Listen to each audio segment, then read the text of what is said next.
At the beginning of this period, Nikita Khrushchev was peacefully voted out of power and was replaced by Leonid Brezhnev. Some of the key reasons for his ousting include his failure in economic policies, notably in agriculture, deterioration of relations with China, and his erratic governing style. The Soviets' retreat at Cuba was also perceived as embarrassing by some of their leaders. Amidst mounting costs following the Cuban Missile Crisis of 1962 and the almost absolute annihilation of the world, both superpowers re-evaluated their strategies. This paved the way for a new phase in the Cold War, known as the Détente. The key idea of this phase was to control the arms race through the reduction of tensions in Europe, as well as diplomatic and economic cooperation between nations. And even if there was still an ongoing competition to create weapons, efforts were made to control the ramp-up. Another critical step towards preventing future crises was the establishment of a hotline between Washington and Moscow, which is known as the Red Telephone, even though none is involved. Throughout the early 1960s, both the US and the Soviet Union expanded their nuclear arsenals. But the fact that each side possessed enough nuclear weapons to destroy the other, even after suffering a first strike, which was known as the policy of mutually assured destruction, actually made war impossible. Another important aspect of the Détente was that many treaties, acts, and agreements took place. For example, in 1963, the Limited Test Ban Treaty was signed by the US, the USSR, and the UK, an agreement that prohibited nuclear tests in the atmosphere, outer space, and underwater, marking the first significant arms control agreement of the Cold War. In 1967, the Outer Space Treaty was ratified. It set the principles behind space exploration and spatial bodies, and constituted the basis of space law. In 1968, the Treaty of the Non-Proliferation of Nukes was signed. The key idea of the treaty was to reduce the spread of nuclear weapons. It not only distinguished between nuclear weapon states, which are the 5 permanent members of the UN Security Council, and non-nuclear weapon states, but also favored peaceful uses of nuclear energy. Keep in mind, though, that during the Détente, there were still ongoing conflicts with Soviet and US military involvement around the globe, such as in the Middle Eastern deserts, where tensions were high between Israel and its Arab neighbors. Indeed, a few years after the Suez Crisis, tensions between Israel and its Arab neighbors escalated once again. In 1967, Gamal Abdel Nasser announced the closure of the Straits of Tiran to Israeli ships, something which was considered intolerable for Israel, who had already warned that such an act would cause war. Egypt mobilized troops along the border, and Israel attacked most of the Egyptian air bases, giving them air superiority. The war lasted 6 days, and by the end of it, Israel occupied the entire Sinai Peninsula, the whole of the Golan Heights, the West Bank, and the Gaza Strip. This war came to be known as the Six-Day War. In 1973, on the holy Jewish day of Yom Kippur, an army led by Egypt and Syria surprise attacked Israel to reclaim their lost lands. During the Yom Kippur War, both the US and the Soviet Union massively resupplied their allies. For example, the US through Operation Nickelgrass, airlifted weapons, ammunition, and supplies. On the other hand, the Soviet Union resupplied both Egypt and Syria with military equipment, increasing the risk of a superpower confrontation. This tension spurred diplomatic efforts, and in the end, the United Nations intervened with a ceasefire resolution on October 25, 1973, which ended hostilities. One of the most significant global repercussions of the Yom Kippur War was the oil crisis that followed. The Organization of Arab Petroleum Exporting Countries imposed an oil embargo in October 1973, leading to a 70% rise in oil prices. This triggered a massive global oil shortage, an economic crisis where countries were highly dependent on the Middle Eastern oil supplies, and a reevaluation of energy policies in the US and Europe. However, there were also positive ramifications from the Yom Kippur War, since it did lead to future peace efforts, including the Camp David Accords between Egypt and Israel in 1978. But while they achieved peace between the two countries, they didn't resolve the broader, deep-seated conflicts between Israel and the other neighboring Arab states. These are some of the reasons that there are still ongoing tensions today, and these conflicts are essential to understanding Middle Eastern geopolitics. Half a world away, across the vast expanse of Asia, in the swampy jungles of Vietnam, the war had been ongoing since 1954. By 1963, many officers were unhappy with Diem's management of the religion crisis and the Viet Cong's increasing attacks. Thus, on November 1st, a coup led by General Duong Van Minh and authorized by the US took place. It unfolded with little resistance. There were minimal casualties, but Diem and his brother, Ngo Dinh Nhu, were both executed. In the middle of the night, in the Gulf of Tonkin, South Vietnamese commandos attacked military installations on the two islands of Hon Me and Hon Mu. 1 day later, the World War II Allen Sumner-class destroyer, the Maddox, patrols the sea. 3 North Vietnamese torpedo boats, believing it to be the ship of the previous night's attack, go in the offensive, despite warning shots. But of course, the Maddox being so powerful wasn't damaged at all. US military intelligence intercepts North Vietnamese communications, which officials believe signal an imminent attack on the US destroyers in the Gulf of Tonkin. In reality, these messages likely refer to an operation to recover a North Vietnamese torpedo boat that was damaged 2 days earlier. Nonetheless, the destroyers Maddox and Turner Joy move out to sea, tracking what they think are multiple unidentified vessels closing in from several directions. The stormy weather makes it impossible for their sensors to lock onto the targets. Both ships open fire at what they assume to be torpedo boats and call for air support. Commander James Stockdale, flying low over the water, searches for enemy vessels but sees nothing. Hours later, Maddox Captain John Herrick reevaluates the night's chaotic events, suspecting that unusual weather effects and sonar misinterpretations had caused the confusion. So he radios a message to command. However, despite the captain's opinion, President Johnson and his advisors approve retaliatory strikes on North Vietnamese naval bases since they believed that the attack on that day truly happened. This series of events led to President Johnson pushing Congress for the Gulf of Tonkin Resolution, which provided the legal framework for further military involvement in Vietnam. Years later, the former North Vietnamese commander confirms the August 2 attack, but denies that any assault occurred on August 4, revealing the misunderstandings and pulling the US deeper into the conflict. In March of 1965, Operation Rolling Thunder started. Although the US had already provided advisors and limited support to South Vietnam, this operation marked a new level of commitment. This massive bombing campaign targeted North Vietnam, aiming to weaken its infrastructure and morale, and to demonstrate America's resolve to defend South Vietnam. However, the bombing alone was not enough to secure the region, so later that month, the first US combat troops landed in the Da Nang Air Base. This marked the beginning of a rapid increase in US troop deployment, and by the end of the year, American military presence had swelled to 184,000 soldiers as part of a larger strategy to exhaust the North Vietnamese and the Viet Cong. But despite these efforts, the war continued to demand more resources and men, as victory seemed ever more elusive. The escalation continued each year, with troop numbers climbing to an unprecedented 536,000 by 1968. This military buildup coincided with assurances from the US leaders that victory was within reach. In 1966, 93% of Americans owned a television, which meant that the atrocities in Vietnam were being broadcasted straight to them. Being the first televised conflict, it had a huge role in shaping public opinion, which was split in two. It is clear, however, that the war was getting more and more unpopular since the rise of anti-war protests began. In January of 1968, the anti-war movement was justified when the Tet Offensive took place and shifted the course of the war. In a massive coordinated attack, North Vietnamese and Viet Cong forces struck over 100 towns and military bases, including an assault on the US Embassy in Saigon. Though ultimately repelled, the Tet Offensive exposed the North's resilience and shocked the American public. Until then, officials had portrayed the enemy as weakening, but the Tet Offensive shattered this illusion, revealing a tenacious opponent and signaling that the war might not be winnable after all. Public support for the war waned dramatically, and the anti-war movement, coupled with the civil rights movement, swelled all across the United States. Many civil rights leaders, including Martin Luther King Jr., spoke out against the war, linking it to issues of racial inequality and social justice. This intersectional activism united diverse groups in their opposition to the conflict. Several songs, such as I Feel Like I'm Fixing to Die Rag by the rock band Country Joe and the Fish, War by Edwin Starr, and Fortunate Son by Creedence Clearwater Revival had denounced the war. It was very unpopular abroad as well, with protests in big European cities such as London and Paris emerging.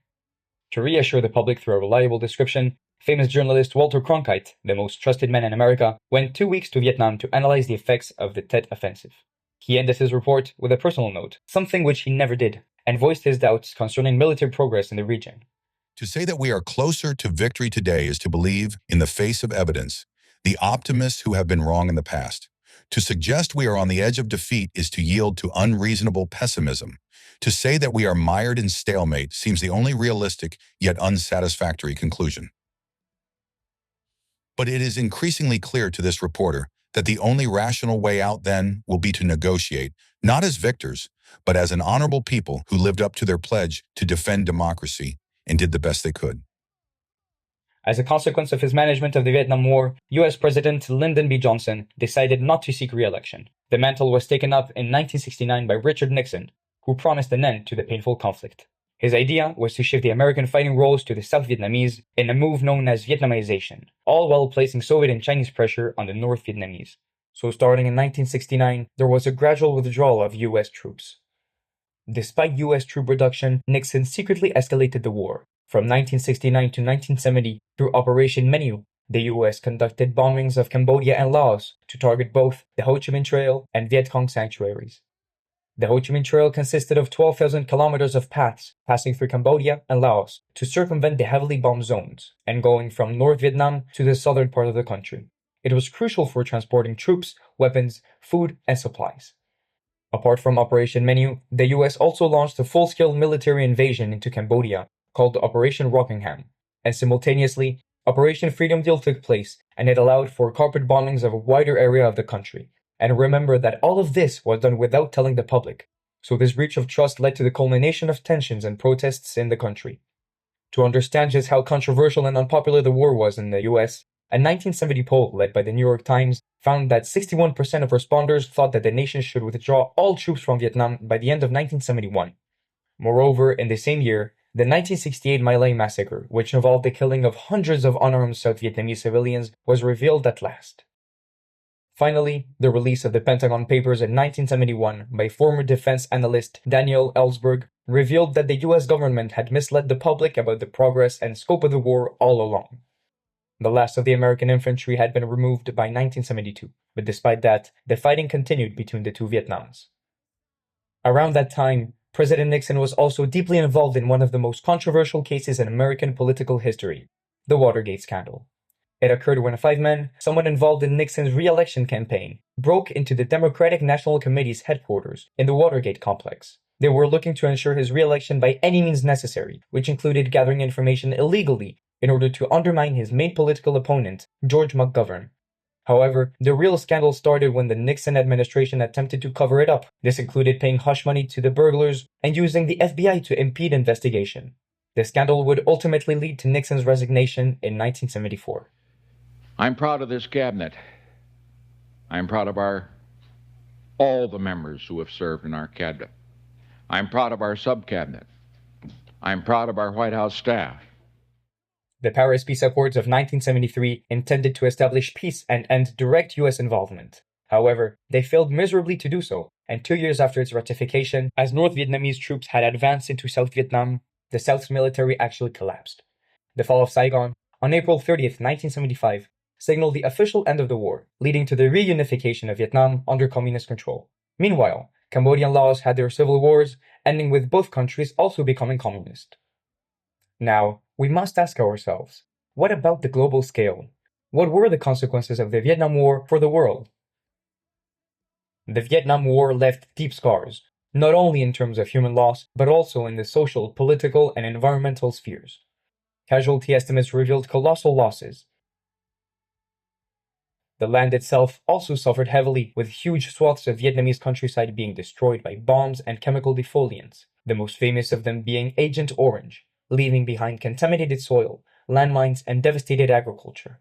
To understand the scale of the destruction, one particular figure stands out. From 1965 to the end of the war, more than 7.5 million tons of bombs were dropped. To give you a reference, that is more than twice than what was dropped during the totality of World War II.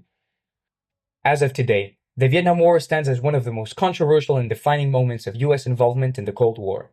It was the first major conflict that the superpower failed to win, marking a turning point in the nation's history.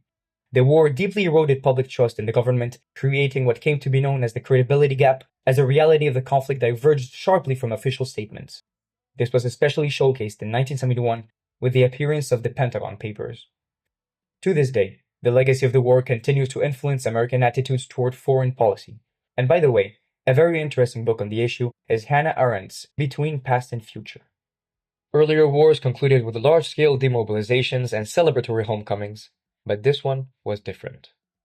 Over many years, soldiers returned one by one, quietly reintegrating into civilian life. Each returning soldier had to confront the struggles of adjusting alone, often lacking the social and emotional support that might have eased the transition from wartime experiences. This led to many of them struggling with psychological and emotional aftermath, all whilst facing alienation at home. There are plenty of movies that mention or attempt to describe the life of veterans after their return. For example, in the final scenes of Rambo First Blood, we can see the traumatic effect that the war had on the protagonist. Other interesting film suggestions are Full Metal Jacket, The Deer Hunter, and Platoon. So apart from what we have seen so far, there are two very important questions we can ask ourselves. Why did the US stay bogged down in the Vietnam War, and how did the Cold War ideology influence American decision-making in it? Well, there are two main theories. The first one is the domino theory, which stipulated that the political structure of a country tended to propagate itself to its neighbors. This led US leaders to believe that a communist victory in Vietnam would destabilize Southeast Asia and beyond. Additionally, once involved, the US found itself in what's known as the sunk cost fallacy, where, as more troops and resources were sent, it became politically and psychologically harder to back down, despite the fact that abandonment would be more beneficial. The idea of admitting defeat carried major risks for the US government, especially for the presidents Johnson and Nixon, who feared losing public support and damaging America's global reputation.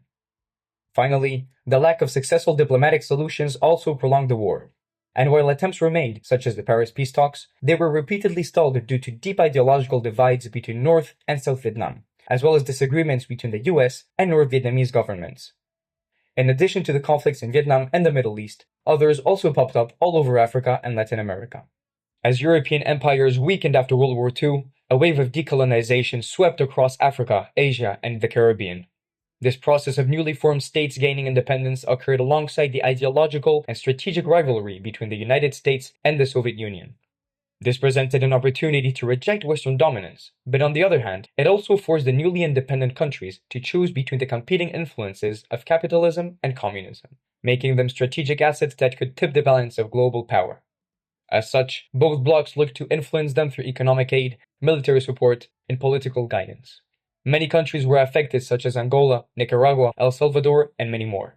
In both Africa and Latin America, Cold War rivalry created significant turmoil as the US and the USSR backed different factions, frequently leading to armed conflicts and social upheaval. These interventions reflected the superpowers' aim to contain each other's influence, and often led to devastating consequences for the countries involved. Looking at the specific case of Angola, this is quite clear. Their civil war began in 1975, with the fighting occurring between three anti-colonial guerrilla movements following the liberation of the country from Portugal. On one hand, there was the Popular Movement for the Liberation of Angola, supported by Cuba and the Soviet Union. On the other hand, there was the National Union for the Total Independence of Angola, backed by the US and South Africa. And finally, the National Front for Liberation of Angola, who was a lot less impactful in the conflict. Early on, however, the Angolan conflict would lose its Cold War significance as superpower involvement waned. It wouldn't be fully resolved until 2002, and the final tally, hundreds of thousands dead and 1 million civilians displaced. As we saw, the proxy wars, and especially the one in Vietnam, gave way to a period of relative economic strain and political turmoil in the US. That is why Nixon not only pulled out his country out of the war and attempted to slow down the arms race, but also put pressure on the Soviet Union geopolitically. To achieve this goal, the US exploited the Sino-Soviet split and sought to get closer to China, with whom it had cut off all diplomatic ties 25 years before. At that time, the US still recognized the nationalist government based in Taipei. However, in order to improve relations, Richard Nixon and Henry Kissinger took steps such as recognizing the Chinese Communist government. The relationship between the nations culminated in 1972 with Nixon's visit to mainland China, which would lead to the creation of a new triangular dynamic on the global political landscape. For the Soviet Union, things didn't look too bright since it faced challenges on multiple fronts. It was increasingly contested by China and worried about their split. Its economy was stagnant, which created a need to obtain agricultural and industrial goods from the West to compensate for its own production shortfalls. This led to an increase of relations between the US and its rival. In the beginning, they were primarily economic, but later on, they also concerned science, sports, and culture. Economic exchanges included significant agreements like the 1972 US-Soviet grain deal, in which the former supplied large amounts of wheat to the other, helping it address domestic food shortages and opening new markets for American farmers. Scientific collaborations also flourished, most notably with the Apollo-Soyuz test project in 1975, where in a symbolic act of cooperation, American astronauts and Soviet cosmonauts docked their spacecraft in orbit, marking a brief moment of goodwill between the superpowers amid ongoing tensions on the ground. As for sports, the 1972 Summit Series between the Canadian and Soviet hockey teams allowed for intense but friendly competition that captivated audiences worldwide. Additionally, cultural exchanges such as the tours of the Bolshoi Ballet in the US and the global popularity of American jazz performances in the Soviet Union provided opportunities for citizens on both sides to experience each other's art forms firsthand. These interactions, including student exchange programs and academic conferences, bridged ideological divides and fostered mutual respect, gradually building a foundation for more peaceful relations. During the early 1970s, another series of treaties were signed, They marked important strides in international arms control. For example, in 1972, the Biological Weapons Convention was signed, becoming the first multilateral treaty to prohibit the development, production, and stockpiling of biological and toxin weapons. The Incidents at Sea Agreement, also signed in 1972, addressed another key area of Cold War tensions. It established rules to reduce naval incidents, and therefore lowering the risk of accidental confrontations at sea. 2 years later, the Threshold Test Ban Treaty placed limits on the power of underground nuclear tests by both superpowers, capping them at 150 kilotons. This treaty represented a step toward managing the nuclear arms race and paved the way for future treaties aiming at broader test bans and arms reductions. However, we still haven't mentioned one of the more defining treaties, the SALT agreements. We will be speaking about weapon systems quite a bit in the following part, so it's important to understand what launchers and warheads actually are. A launcher refers to the platform or vehicle that is used to deploy a missile or another weapon. For example, an intercontinental ballistic missile is launched from a silo or a mobile launcher, while a submarine-launched ballistic missile is fired from a submarine. The launcher is the means of delivering the missile to its target, but it doesn't necessarily carry the destructive power of the weapon itself. On the other hand, a warhead is the actual explosive payload that is carried by the missile. In the case of a nuclear weapon, the warhead is part of the missile that contains the nuclear charge, which, when detonated, causes the massive destruction associated with nuclear weapons. So basically, the launcher gets the missile to its target, and the warhead delivers the destructive impact. In arms control and disarmament discussions, the number of launchers and warheads can be regulated separately. The treaties often focus on limiting one of the two to control the overall destructive potential of nuclear forces. Keeping that in mind, we can now look at a few treaties with regard to nuclear weapons reduction. The Strategic Arms Limitation Talks Agreement was signed in 1972. The SALT Accords had two main parts, the Interim Agreements and the Anti-Ballistic Missile Treaty. The Interim Agreement kept the number of intercontinental ballistic missiles and submarine-launched ballistic missiles at the levels they were at the time. Meanwhile, the Anti-Ballistic Missile Treaty limited the development and deployment of anti-ballistic missile systems, which were designed to protect against nuclear missile attacks. They were only allowed to deploy 2 ABM systems, with one of course being near the capital. SALT I was often seen as insufficient since it limited the number of launchers, but it didn't address the quality nor the number of warheads. Consequently, the US and the Soviet Union quickly adapted by developing MIRV technology. It allowed them to pack multiple warheads into a single missile, effectively circumventing SALT I's limitations. And while dealing with nuclear weapons was important, it was essential to handle unresolved ideological differences as well. In 1975, the Conference on Security and Cooperation in Europe took place following Soviet suggestions. They did so hoping that it would lead to acknowledging Soviet control over Eastern Europe. The conference culminated with the non-legally binding Helsinki Final Act. It divided a variety of issues into 4 categories. The first had the purpose of legitimizing existing frontiers. The second one facilitated business and promoted scientific and technological exchanges. The third and most famous one asked for the respect of human rights and fundamental freedoms, as well as freedom of expression and the press. And finally, the fourth category was particular, since its objective was simply to ensure that the other 3 were respected by setting benchmarks and controlling organisms. But what does the non-legal character actually imply? Well, the fact that the Helsinki Final Act was not binding meant that the parties who signed were not legally obliged to respect it. The accord's significance was held in the moral authority it provided. In other words, it would be respected because it represented what was morally right or fair. This agreement provided Western countries and human rights organizations a tool to exert diplomatic pressure on authoritarian regimes. But despite the conference, the US still criticized human rights violations and political repression, particularly in Eastern Europe. In addition to SALT I and the Conference on Security and Cooperation in Europe, many more treaties and meetups occurred. For example, in 1977, the Environmental Modification Convention transpired. Its goal was to prohibit the use of environmental modification techniques for military purposes. And by the mid-1970s, it was clear that there needed to be another treaty to address the shortcomings of SALT I. So, in 1979, the SALT II agreement was signed. The treaty not only placed a limit on the number of MIRVs and ICBMs, but also limited the number of warheads to 2,250. SALT II forbade improvements superior to 5% of current weapon systems as well. However, the agreement was never ratified by the US Senate due to the 1979 Soviet invasion of Afghanistan. But with that said, the terms were more or less followed by both parties until 1986. And despite the apparent failure, SALT II actually set the groundwork for future arms control negotiations that we will see down the line.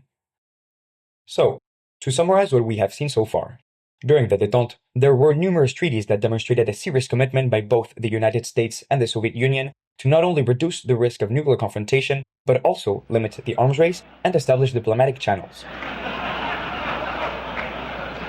But unfortunately, as we will see, The fast progress that was made during this period wasn't meant to last.